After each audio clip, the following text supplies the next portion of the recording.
This is my review of Transformers Cybertron Supreme class Starscream. And this is a very, very large figure both in the vehicle mode here as well as in the robot mode. And to illustrate that point, let me go ahead and start off the review with a size comparison. And I will bring in the Classics Seeker mold. And here we go. And you can see the size difference there. Very dramatic size difference. And for some other comparisons, let me go ahead and bring in some vehicle forms. I'll bring in the Bumblebee and the Viacon mold, and you can see the size difference there. So next, let me go ahead and go through the accessories you get with this figure. You do get the two planet keys. These are cyber keys.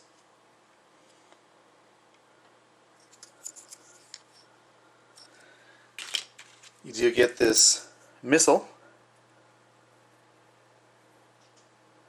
And finally, you do get the crown that goes atop of Starscream's head. Very nicely detailed, as you can see.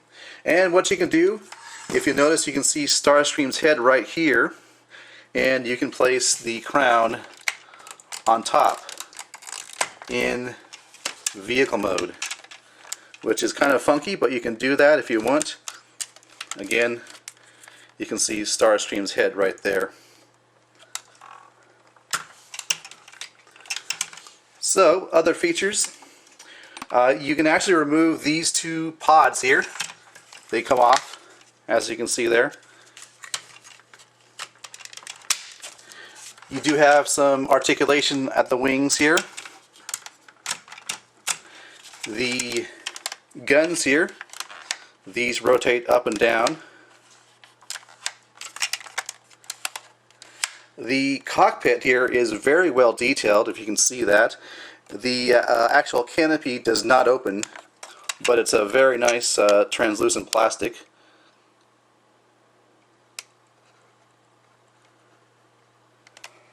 And you do have some lights and sounds, so let's take a look at that.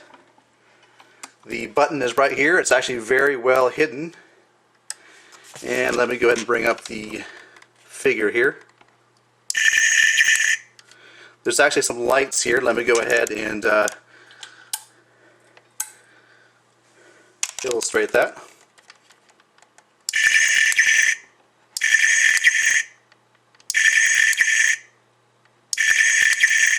Now, as for the gimmicks in the vehicle form, you can use either of the Cyber Planet keys here, and you can activate the gimmick on this wing. There's a port right there. Simply insert the key into the port, and bam! You got this very nice looking missile launcher. You got a lever here for the trigger action, and of course you can insert the missile into that blaster or that cannon. So that's pretty neat. And simply you just remove the key, and this folds back in there. And we'll demonstrate over here. Same deal. Port, key, and you got yourself a nice, very nice blade. Really nicely detailed, as you can see here. Very nice translucent purple plastic, as was the gun on the other wing. Fantastic. One thing I love about this figure, not only because of the size, but of the sculpting detail. Just take a look back here. You can see a lot of nice detail there. Just very nicely detailed, even just on the wings here, on the center section here. You saw the cockpit earlier. Nice detail inside there. And just very, very fantastic. You can see some details along here.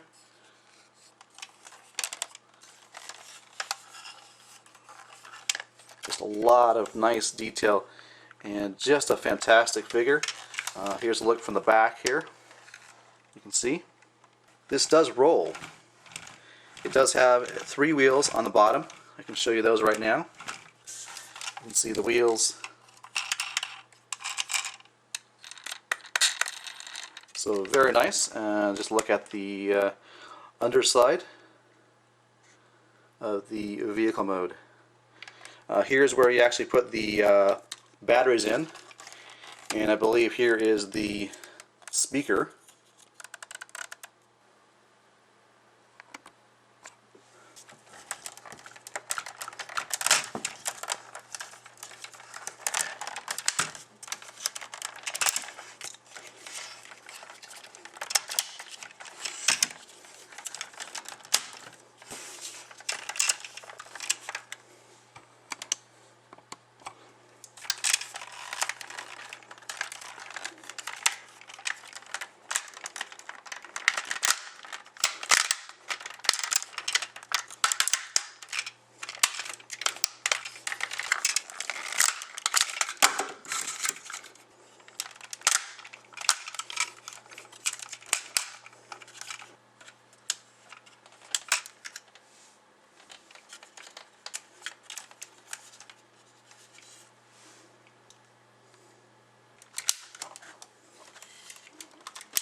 There you go.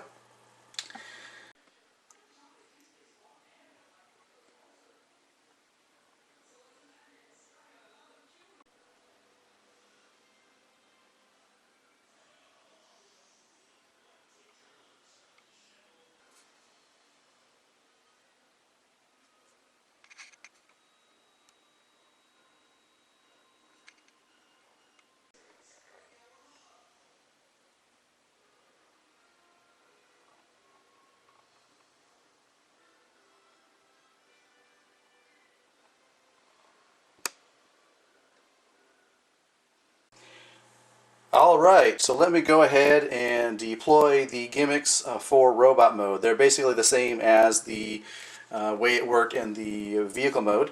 So let me go ahead and deploy this one right here on his right arm.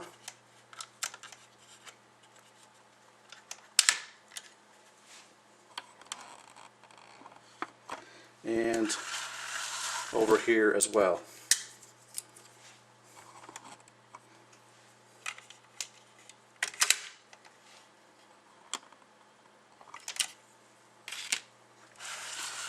And there he is with his gimmicks fully deployed.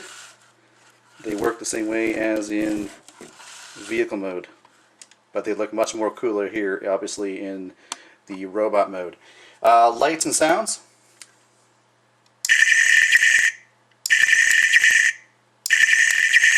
So in robot mode, there actually are different sounds associated with each weapon. So let's go ahead and take a look at the right arm, which actually has the sword.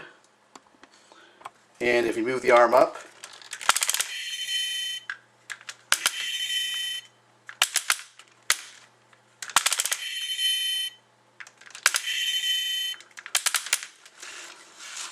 then coming over here to the cannon or the blaster,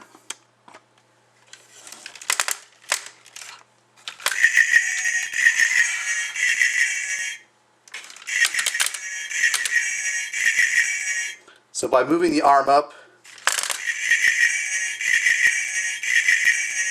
that activates the sound gimmick.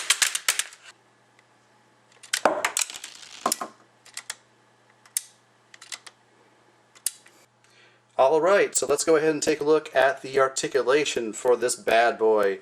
The head itself is on a swivel.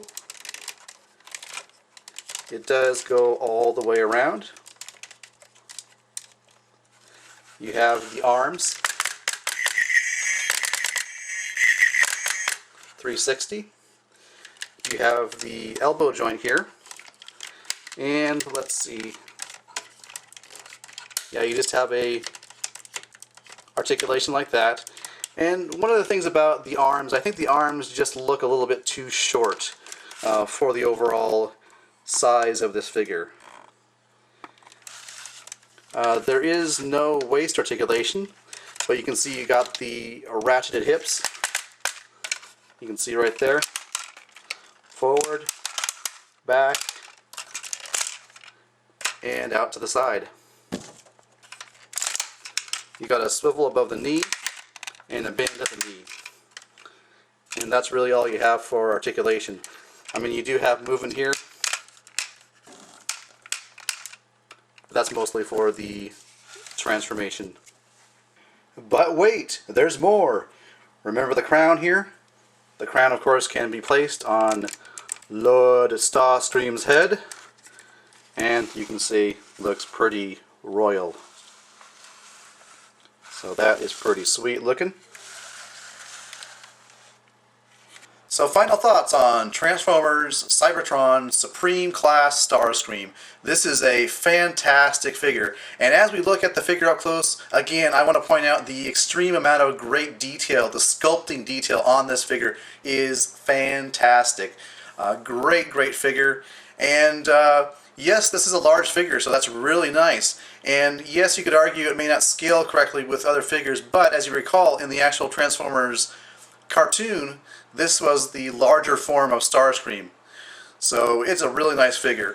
This figure was released back in 2005, so your best bet to pick up this figure is going to be on eBay, and you probably can expect to pay around anywhere from $60 to $100. So just be aware of that.